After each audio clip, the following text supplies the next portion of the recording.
You're listening to Empress Conversations podcast with your host, Maggie Peary. Conversations with Maggie. Yeah, yeah. Join us next time on the next episode of Empress Conversations with Maggie. To learn more about guests or for more information on working with Maggie, go to www.empressconversationswithmaggie.com/get-started. Hello. My guest today is Miss Nikki Igbo. Nikki is a certified professional resume writer, journalist, political scientist, and mother of two, originally hailing from Northern California. Now a resident of Metro Atlanta, she hosts two podcasts, Rappin Atlanta and Tangentially Speaking, where she and her co-host talk about the beauty of the Black experience, as well as current events, politics, pop culture, and entertainment. You can find Nikki online at thewritinggoddess.com. Welcome, Nikki. Hello. Hey, how are you today? Fantastic. And how are you? It's a Friday. It's a Friday, and it is a good Friday. Yes, that's exciting. So do tell us a little bit about you, your podcasts, and what you're doing in Atlanta. So here in Atlanta, I'm mostly my main business is helping people get the jobs that they want, make career moves and everything. That's how I primarily feed my children. But I'm trying to flex my creative muscles in other ways, and I do that through podcasting. So me and my my good friend that I met in New Orleans years and years ago, we've just grown up together from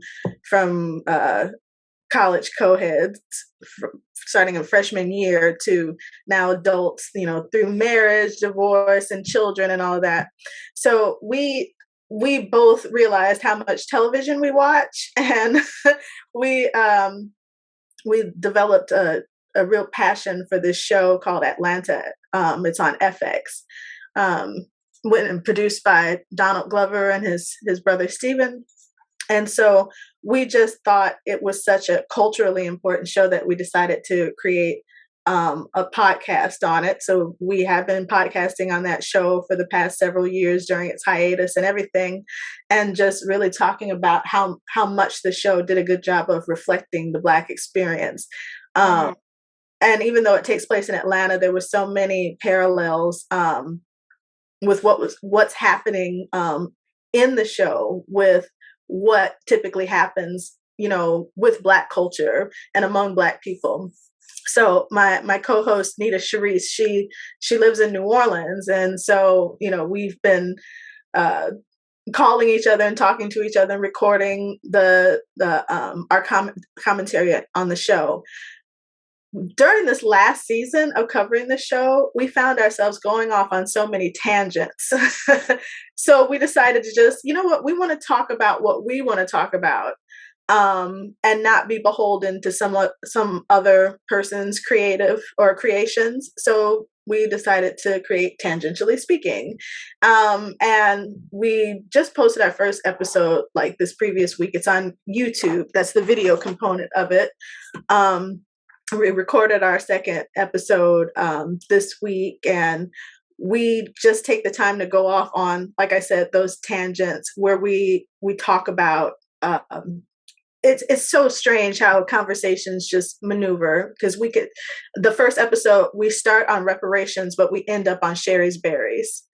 But throughout the conversation, we talk about politics. We actually talk about Trump and the January 6th hearings. We talk about, God, I can't even remember all the things that we talk about, but it's pretty funny because we've just known each other for so long, and we have a shorthand with each other, but also we know a lot of stuff.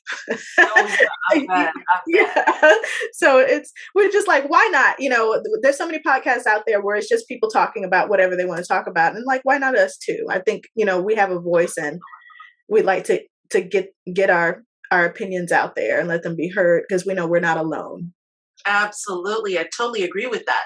Nikki, in the beginning, you talked about the job market. Let's focus a little bit on that because, and then hopefully you can tell us a little bit more about the writing goddess.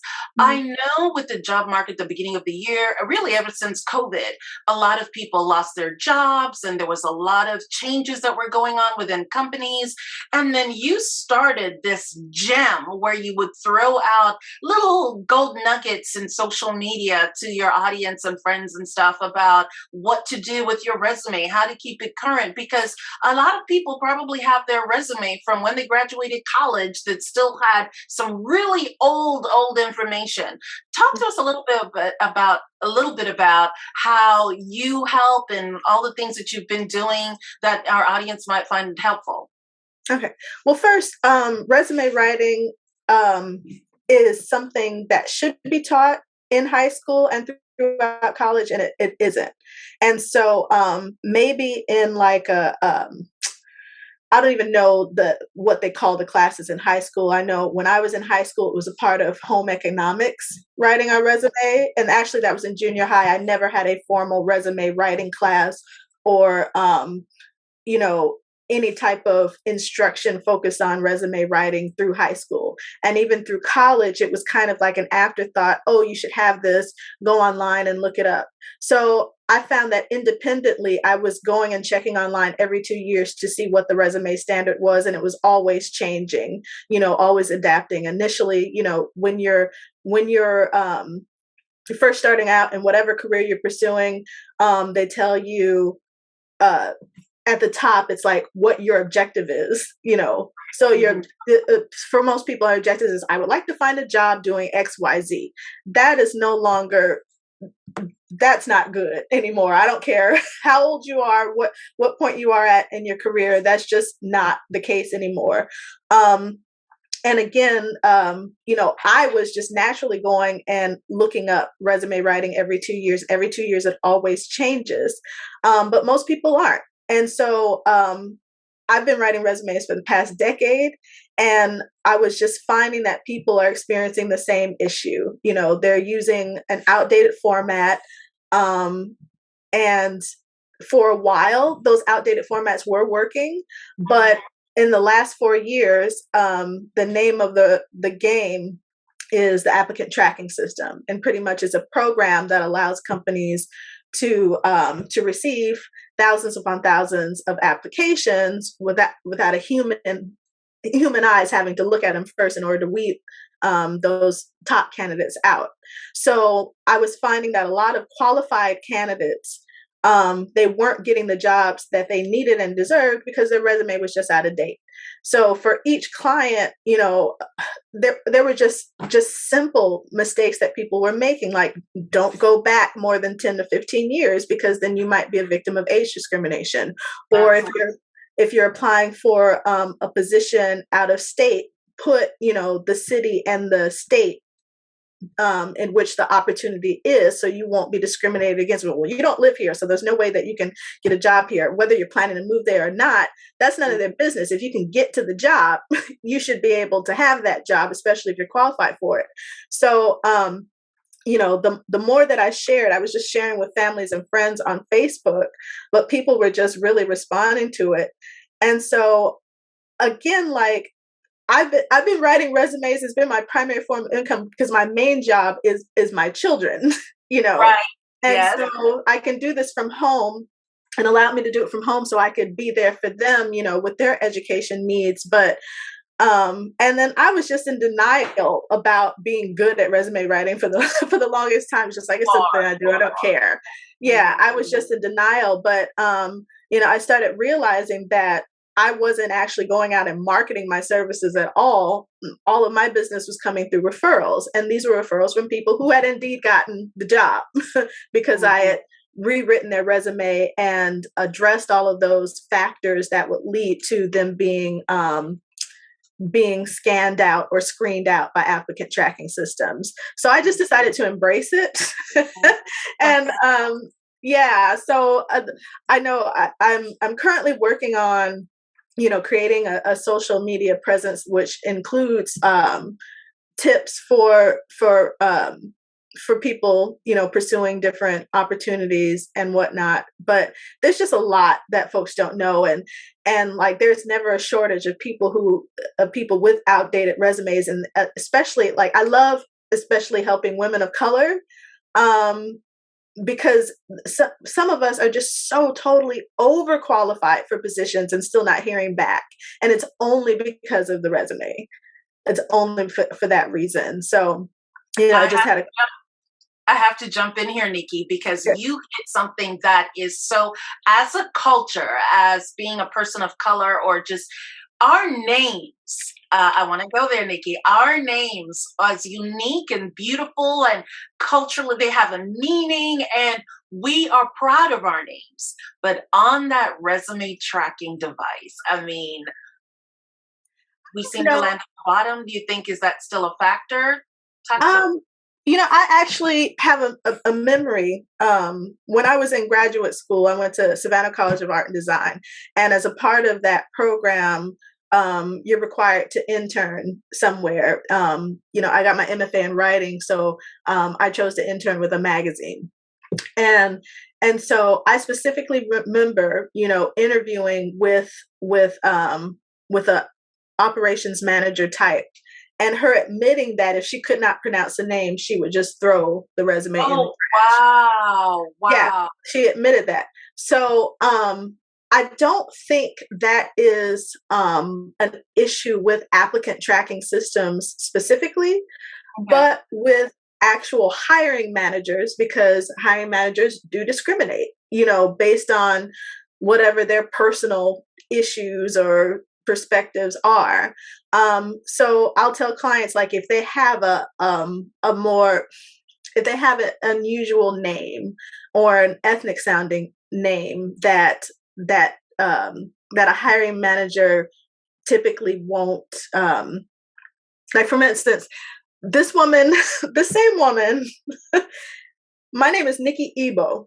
A lot of people are not aware of the Igbo tribe of Nigeria, or the Igbo people. They automatically assume that is a Japanese word if they have no knowledge of the African culture. So when I walked in, she expected an Asian person. Yeah. Wow. Wow. She did not say that specifically, but again, like I've had 3 names throughout my life. I've been Nikki White, and during my first marriage, I was Nikki Williams, and during my last marriage, Nikki Igbo, and that's the name that I kept, and it's a name that I built as a writer. And so with each name, I have experienced a different sort of discrimination. When my last name was White, people assumed that I was actually white. I have no idea why, but I would get called back I'd be called for an interview, and then I go and meet in person, and there's just the hint of shade. Like it's not absolutely overt, but it is there, and I know it. And then as Williams, well, everybody assumed that I was Black. But I remember this company, HSBC, they reached out to me in Las Vegas because I was working as an account executive for the radio station. And they called me up at my desk line, and they're like, "Hey, we want to do some advertising on your 2 stations there. Could you come in and meet with us?" And I'm like, "Oh, that'd be great. I'm sure. I'd love to come down and meet your marketing crew. How did you find me?" "Oh, we were looking for a person of color, so we just went on your website and saw your name, Nikki Williams." So yeah, it's discrimination happens. And like I said, what I do when I'm writing for my clients, I try to mitigate, those issues that might lead to discrimination. So if you have a name that may be more difficult for certain people to pronounce, I'll say, "Hey, do you have like a more American sounding name, whatever that means, or just a nickname that is easier for people to read?" Because your resume might go in the trash simply because they can't pronounce your name. That is something. Wow. Nikki, that is really, really interesting regarding these names. I mean, what other little gems can you share with us in terms of this entire job recruiting process? I mean, wow, my head is blown. Oh, okay. So remember, I think there is name discrimination, which is crazy. And the times that I've told clients, they're like, "Oh, thank you," because I've been wondering why I haven't gotten a call back on this or that or the other. And I'm just like, yeah, if you have a more American sounding name, please insert it. But also, like, don't go back farther than 15 years, unless you're applying for like a directorial role, an executive role, or a senior position. Mm. Then maybe you might go back 20 years, just to demonstrate that that you've been in a management capacity for a long time. But unless the industry itself, and it differs from industry to industry, unless the industry requires you to go back farther than 15 years, don't, because that contributes to age discrimination. And so you want to don't list your degree dates. You want to list your degrees and where you got it from, but don't list the date. They don't need to know that you got your degree in 2003.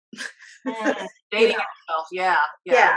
If you've gotten your degree within the last 5 years, then you can put that date for that degree. But I would recommend not putting any dates for degrees over 5 years, because you might be factored out, or they might be trying to target candidates who they can pay less for their expertise. So you just want to leave the date off.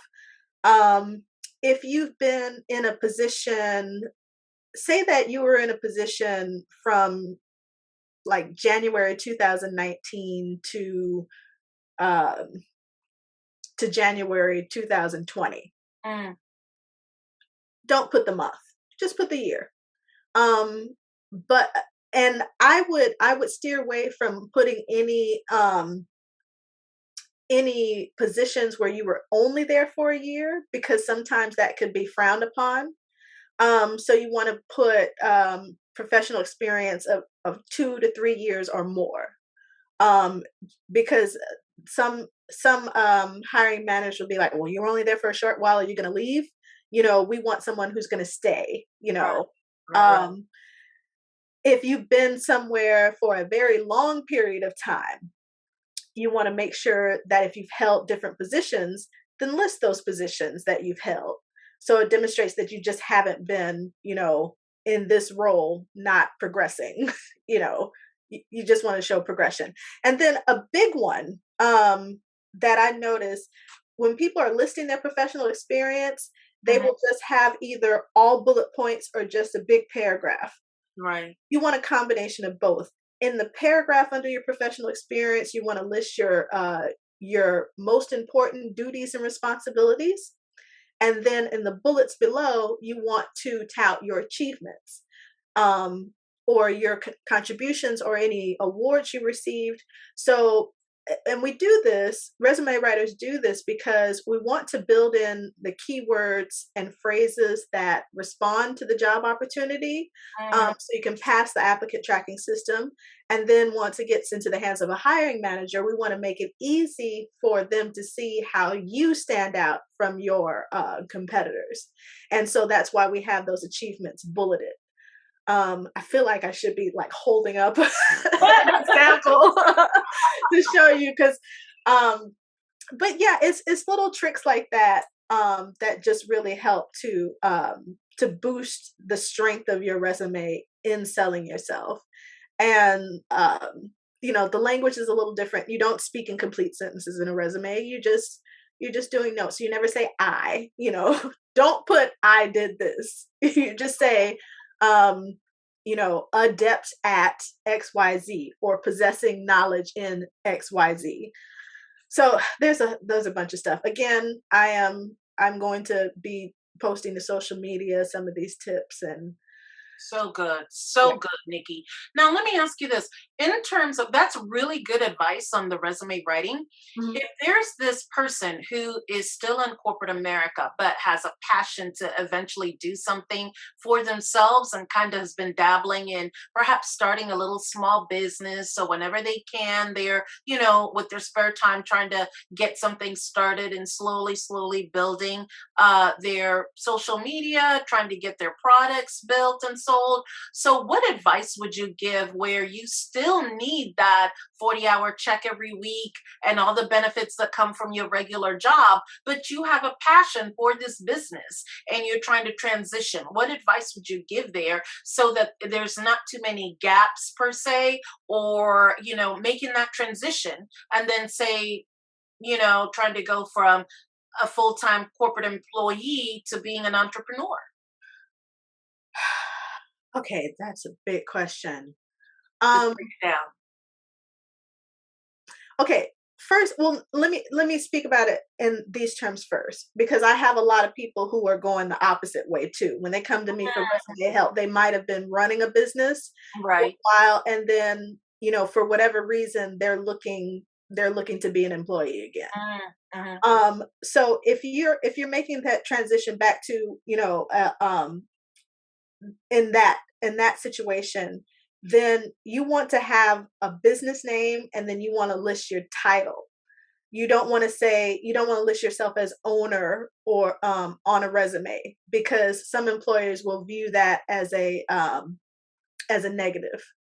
If you've owned your own business, they'll think that you're unmanageable, that you won't be willing to fit into the company culture, or that you're going to come in and try to run things yourself just because you successfully run a business. Mm-hmm. So you want to have an official title. So some people, like for me, my business name is the Writing Goddess. Right. And when I put that on my resume, it looks like it's this bigger company than what it is. Really, it's just me, you know. But I apply for different contractor positions and everything as well, because sometimes I like to take a break from writing resumes to do other stuff. So I find that helps. For people going in the opposite direction, um, in direct response to the question that you asked, um, you want to, I don't know if you necessarily need a resume, if you're going into business for yourself in that same way. Um, but you do want to make sure that your LinkedIn profile is updated. Right. Yeah. So, or you might need to submit a resume for a loan, or something like that. I'm not sure. Or you might be trying to pitch yourself as a consultant to another business. So again, you want to have a business name, and you want to say what your capacity is, and again, if that passion has nothing to do with the work that you're currently doing, then you just want to make it adjustments to your resume that will tell the story of how your skills are transferable. Does that make sense? Yes, it does. Yes, it does. Yes, it does. Yes, because say that you're going from being a doctor to being a makeup artist, right? Right. Because Right. yeah, because makeup is your passion, or making furniture is your passion. Um, so if I would say, like, you want to take the doctor off of your resume though, or you might want to list it as additional experience. um, but you want to have enough enough meat to put on your resume. So if you've been doing projects at home, you've been doing makeup projects at home, or you've been I had one client. She is actually the mother of a really good friend of mine. She had been a housewife for years. Just a mother of five. Are there five of them?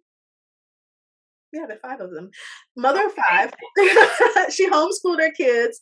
She had been making these pralines for years. And Mm. so she wanted to, just as her children are now all adults, they're college educated, they've gone off and they've done their thing. So she went back to school, and she wanted to really legitimize her praline business. And so she was nervous, because it's like, well, the only experience I have is being a housewife. And I'm like, no, you are a house manager, So I, Love I, yeah. So, I made sure that, I listed all of the things that she did in managing her household. Also, she was a minister's wife. So she was doing all the secretarial and administrative stuff for the church that she belonged to. So we listed that. Because she had gone back to school and she was going to be a recent graduate, we put her educational experience before her professional experience, because even if she didn't have like hands-on experience running a business just yet in the traditional sense, she was gaining the most up-to-date knowledge at that point that's still marketable. That's good. So there are ways to make sure that what you're doing is transferable. And I like to have a conversation with my clients to really talk this out, because sometimes you can't just see it for yourself because you're in it. That's right. And that's the pleasure that I get most of all, like just helping people see how great they are. Because a lot of people, they look at their resume and they're like, oh, I'm not qualified enough, or I didn't do this. And especially women, they will forget their victories. They will forget their successes. They will forget the impact they're having because it's just a day in the life. But when I start asking them specific questions like, okay, so you said that you created this document for this company. Like, after you created the document, how did it make things easier? Oh, well, we were able to do this and that and the other. I'm like, you better own that success because you helped bring that about. So yeah, that's the pleasure that I get from doing it. One of the superpowers that you possess, Nikki, truly, I call this a superpower. You just mentioned that a lot of the time people can't see themselves because they're in it. And this goes back to your God-given talents with writing, is that you not only do you do the resumes, but in addition to the bios and articles and all this wonderful stuff. I know with your services that we worked on, for me especially, even just a simple bio update, and I sounded like this awesome woman from the Amazon that just did all this wonderful work. And your ability to just take one sentence and make it this beautiful chapter, it's just truly a gift. And I would like to remind the readers of the power of, and another selfless plug here, Nikki Igbo, and go to thewritinggoddess.com. That's right. But the point here is learning to lean on someone or work with someone who has a fresh set of eyes and can see things from a different angle. I really want to underscore the importance of women not being able to recognize their own accomplishments and highlights, because that is so key. I really want that to change. I tell a lot of my female clients all the time, I say, look, you're not alone. I end up giving this speech to just about every female client that I have. We're not socialized to toot our own horns, but I have a male client. They want kudos for filing things in alphabetical order. They never forget to get credit for every little thing. Meanwhile, we're just like, oh, that just needed to be done. And we think nothing of it. So I want women especially to be more comfortable with blowing their horns and saying how great they are. I find this, and I shouldn't just say it's just women. A lot of my clients, probably about 90% of my clients, are people of color. And I find that people of color also, in general, male or female, they just tend to have all this humility, or they will discount the work that they've done. And I'm like, no, we're not doing that today. Right. We're not doing that today. I've had clients who wanted to lie on their resume. Oh my. None of my clients of color do that. In fact, they will be they will be afraid to put their success, like, well, I'm going to school now to get this this certification, but I haven't gotten it yet. I'm like, we're gonna list that you are in this program to get that certification. If you anticipate getting it on a certain date, go ahead and claim that victory. You're putting in the work. Or I'll have a lot of clients who went to college but may not have gotten their degree yet. And I said, if you spent 3 hours in that class, you got 3 hours worth of knowledge that somebody else who didn't go to school at all did, and you were able to leverage that and still do great things. It's like, how many college dropouts have gone on to be millionaires? Absolutely. Several of them. Every day. So they still went to college. They give yourself credit for that time that you served. So even if you didn't get a degree, if you were studying political science, but you didn't get the degree, say, I took political science studies, and list the university that you went to. But we as a people, we as women and we as people of color, we need to not be afraid to tell the story of how great we are, because we are truly great. Right. And I mean, that just reminds me, like, the joy that I had for writing for Radiant Health magazine, because I wrote for them for several years. It's an African publication, and it's targeting members of the African diaspora all over the world. And I had the opportunity and the pleasure to meet with these Black female business owners, entrepreneurs, professionals, who were doing all this fabulous things, and they knew that they had something to give the world. And as I'm talking to them and asking questions of them, they're telling me their honest truth. But each of them, like, I actually had people, like, future people who were interested in being in the magazine. They were specifically tell the editor, I want Nikki to write my story, because, like, for the folks that I wrote for them, they're like, I know I did that. I told you, I sat there and had the conversation with you, but reading it, it became real to me in a way that it was not before. And I think it's, just going back to actually hiring a resume writer or hiring a professional writer to tell your story.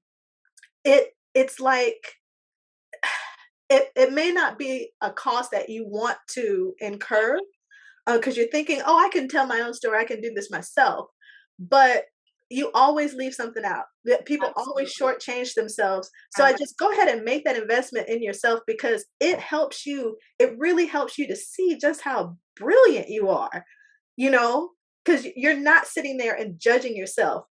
Me as a writer, I take that burden off of you. Like, all I see is what you tell me, and I ask more questions to get more, but I'm not judging you. I don't remember what happened, when you were 5 years old or whatever. Like, yeah, I'm free of that. So I can show you who you are in a way that you might not necessarily be able to do for yourself. And people just feel elated. Like, I'm just hearing you talk made me smile, because I'm just like, yeah, that's what I want to do for every single client.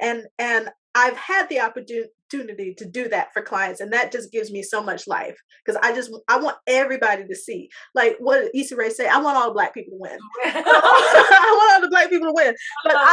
But I want all the marginalized communities, those people who are out there working hard, just doing all of these thankless tasks. I want them to understand the power of their work and the impact of their work, and put that on like an armor, and go into that next chapter in their lives, whether it's starting a new career or going from a middle management to a senior management level. I want you to feel empowered, to do that. When you sit down in an interview, I hope that the resume that I write for you reminds you that these people need you. You're not doing them a favor, or they're not doing you a favor. You're not asking for a handout. They need you to make their business better. And here's the proof on paper for them to see. So if they don't want to give you a job, that's on them. But that's on them. They're losing out. You might go on 10 interviews, 9 you get turned down, but that 10th one is the one that you needed. They were the smartest, because they saw you, they recognized you. But no matter what, I want every client that I have to feel empowered and know that they have a gift, they have something valuable to contribute to the world. And whoever says no, well, they didn't deserve you in the first place. Yeah. Totally. I love that, Nikki. You mentioned earlier, and I was just hanging on to this, the fact that some people do very well and go on to make millions without a college degree. And while others, may take a different path. In 2022, what are your thoughts on whether someone should have their college degree, a 4-year degree, versus someone who goes out there, let's say becomes a content creator and goes on to make 6-7 figures? Because in 2022, that is possible with content creators, with, of course, a really good following and a good, but what are your thoughts on that? I think, I'm watching this show now called Rap Shit. And it's on HBO. I love it. I'm a Issa Rae fan, so anything she puts out, I'm gonna be like there for her. And she's a woman of Senegalese descent. So West African sisters, where y'all at? Um, but this character named Lamont, he says, just dream big. We're living in a time where we need to dream big. Hold on, let me pull up the exact quote because I texted this to my friend. I write because I have a terrible memory. That's why I write. No problem. He said, "It pays off to dream big. That small shit don't work no more." Ooh. So, excuse my language, but the internet, the web, the World Wide Web has opened up so many possibilities. I think, particularly for people of color, because for the longest we've been having to go through gatekeepers. If you wanted to be on TV, then you had to go to one of the agencies or whatever that owns the television station, and you have to get past that. If you're not the right complexion, or if you don't speak the right way, or you have too many neck tattoos or whatever, Right. you can't get in, even though you're as qualified, if not more so. So I feel like, if you don't want to do college, I don't think that you have to, and I don't think that should be required of you. But you have to be a disciplined person. One thing I say about going and getting your college degree is that it teaches you and shows you, it gets you in the habit of managing your time more wisely, and being able to respond to the pressures of life, because you've had that experience of living in a deadline driven world with the college experience, the classroom experience, and you've had to juggle it. So I went back to get my graduate degree because I wanted to really learn the business of writing, and I don't think I was able to learn it independently.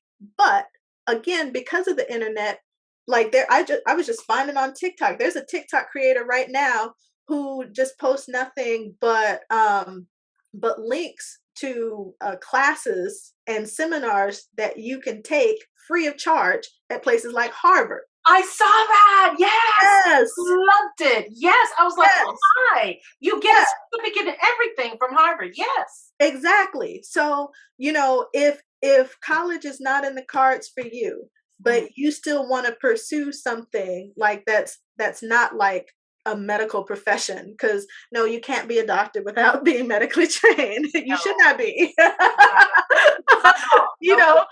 Certain things that require college degrees, like dentistry and doctoring and stuff like that, dealing with chemicals, go ahead and get that education. But if you're a business person, and you have this great new business idea, and you have the diligence and the discipline to study on your own, go ahead and pursue that dream and do it.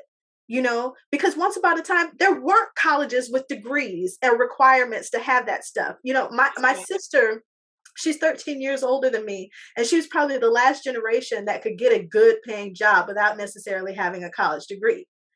But again, the internet has made it so that we don't have to go through these gatekeepers. We can dream big. We can leverage the power, leverage your family, leverage your network.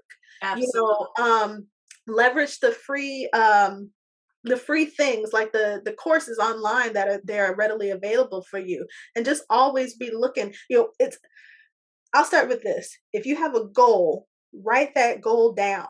That's right. Write it down, profess it and believe in it. And once you do that, you'll see that it's like things just fall out of the sky because you're focused on it. It's just like if you go back to the creation story. There's darkness over the earth. Let there be light. Let there be light. Speaking it into existence. That's right. And then it's not just the light just magically disappeared. Things were set in motion for the light to come on.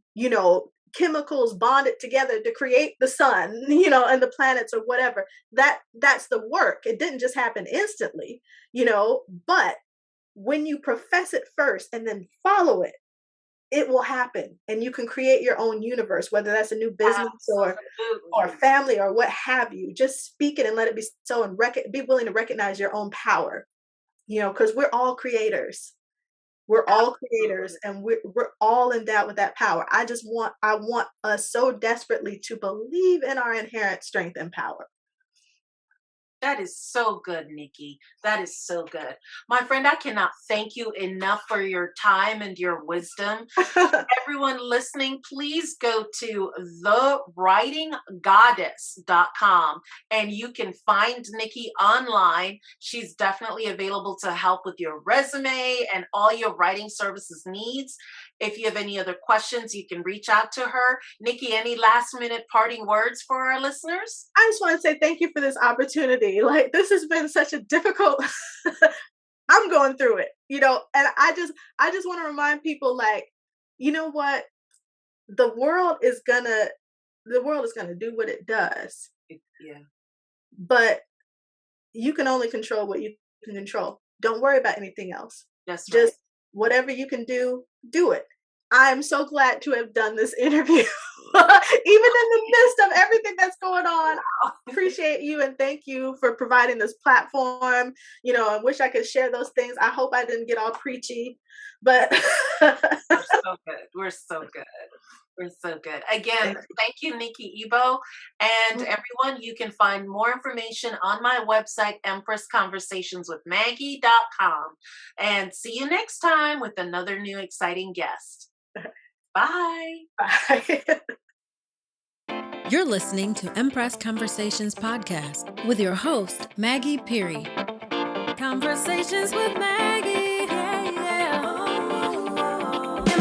Join us next time on the next episode of Empress Conversations with Maggie. To learn more about guests or for more information on working with Maggie, go to www.empressconversationswithmaggie.com/get-started.